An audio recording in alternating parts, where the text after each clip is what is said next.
Pierre Colpin, 1900-1923.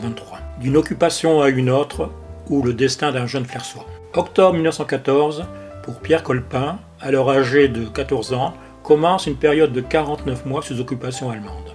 Contrairement aux conventions internationales, les Allemands forcent les civils au travail en fonction de leurs besoins.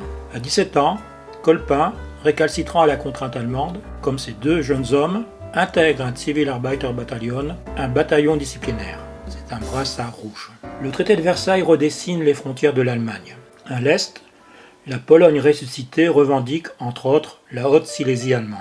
Ce territoire va constituer une zone de grande tension entre Allemands et Polonais. Une force internationale d'interposition y est envoyée. Des unités britanniques, italiennes et françaises la constituent. Elle doit permettre l'administration transitoire de la zone contestée et, au final, l'organisation d'un plébiscite par la Société des Nations. Appelé sous les drapeaux en 1921, Pierre Colpin rejoint le corps expéditionnaire français en Haute-Silésie. Caporal, il passe vite sergent. Il rentre en France au bout de 6 mois.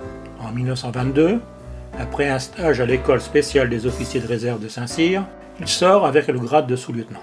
Début 1923, suite au retard de paiement des dommages de guerre par l'Allemagne, la France envahit la Ruhr. Français et Belges occupent cette région industrielle.